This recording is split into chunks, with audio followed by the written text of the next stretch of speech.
What's on YouTube? It's Pete TT back at it with another Monster Hunter World video. Today I want to bring you another beginner's guide video, and in this episode we're actually going to be talking about the pre-hunt, pre-investigation checklist. Now, I'm sure that we actually all have a very different list on what you should and shouldn't take into a fight with you. And while yes, each playstyle and weapon choice can indeed change up your loadout for a hunt, there are definitely some things that I do believe should be in your pouch every single time you go out. Now, I'm actually planning on doing a more advanced pre-hunt checklist later on, because there are definitely some changes in terms of what you can take with you in later hunts, more so due to your level, rank, and the things that you have unlocked. But for this video, I want to cover the basics. So with all that said and done, let's just jump into it, right? Up first, and probably one of the most important things to do, is to make sure that you have a means to heal yourself. Now, a means to heal yourself can definitely come in various forms. To start off then with kind of a low level, items like potions that you can either craft or buy from the provisions manager will be of great help to you. They'll provide you with a small amount of healing and can stop you fainting out. As you progress through the main story, then you will unlock other means of healing, and these come in forms of mega potions and health boosters, life powders and max potions. But to start very early on in the game, you will have a very limited way in which to restore your health whilst in combat.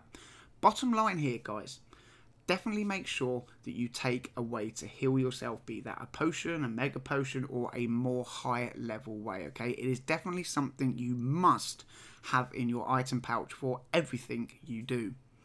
Next then, a way in which to cure yourself of poison and elemental blights. Now again, early on in the game you will be limited to simple potions like the antidote potion to heal yourself of a poison status effect.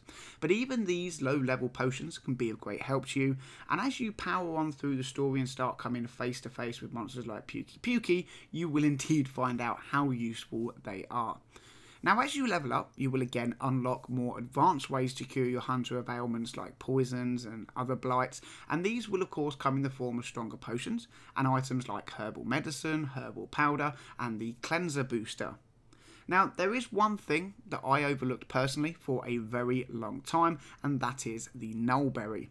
The nullberry is a mysterious berry that cures various blights, and while it doesn't remove a poison effect, I do highly recommend that you carry these on your person so that any elemental blights can be cured quickly and effectively. Next then, another must-have in my opinion is the flash pod. Flash pods are crafted from flash bugs, so remember this while you're out on your adventures, and be sure to pick up as many as you can whenever you see them, as they are extremely useful, and in the later end game they will become a must-have for most monsters. Now essentially the flash pod is just Monster Hunter's version of a flash bang. It's slinger ammo that kind of fires off a bright light, you know, when it impacts on things, and if it's actually fired correctly, it can blind and disorientate monsters, making them very easy to attack for a short period of time. Now this is exceptionally effective when fighting winged and flying monsters, and if used correctly it will knock the monster out of the sky and leave them all hunched up on the floor for a period of time, making them very vulnerable to most, if not all, attacks for a short period of time. So yeah, this again guys really is a must for all hunters. Next on the list then, another great slinger tool, and one that I personally again overlooked for a very long time, and that is the dung pod. The dung pod, or poo pod as it is otherwise known, is a slinger tool that releases a strong odour on impact and causes certain monsters to flee. Now this is exceptionally useful when fighting a monster and another monster tips up to get involved in the fight. Simply fire the poo pod at the monster you want there and the other one will disappear. Hopefully this will then leave you to get on with your hunt without, you know, anyone coming intruding on you. It also takes away the ability for, you know, fainting to the other monster rather than the one you are actually trying to hunt. So again, a very useful tool. I highly recommend you take it with you. Now then, let's look at something that I see far too many players forgetting, and that is the Shock Trap and Tranq Bomb. Now, I'm actually going to do a separate video on this topic, guys, because far too many people that I've match made with don't actually understand the value of capturing a monster versus slaying a monster. But for now, suffice is it to say that you definitely want Shock Traps and Tranquilizer Bombs in your pouch so you can always capture a monster. And that, at the moment, for a basic guide, I think will cover what I believe you need in your pouch every time you go out on an early, low-level hunt or expedition. This will cover you for the first few hours / levels of the game.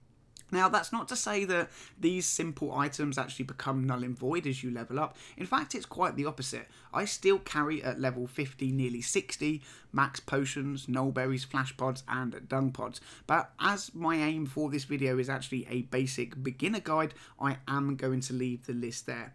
And yeah, of course, if you think I've missed anything, let me know in the comment section down below. So now you've done your pre-hunt check. You've made sure you've got all your required gear and you've posted your quest. Let's go over a few things that you should do when you actually first load into a quest, hunt or expedition.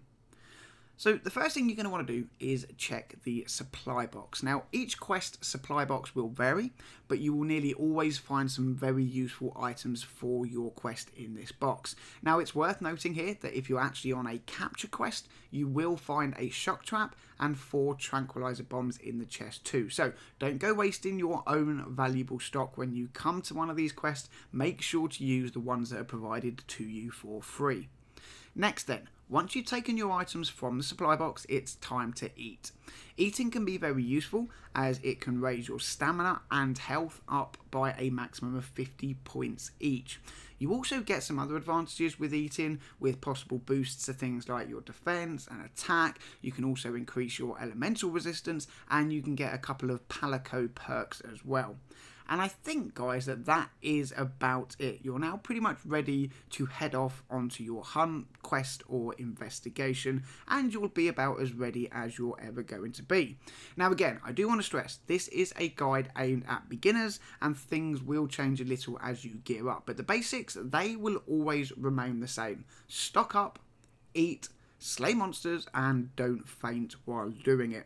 Now, if you do have any questions or queries, please do fire them at me in the comments section down below. I will do my best to try and answer them as quickly as possible. But for now, all I want to say is thank you very much for watching.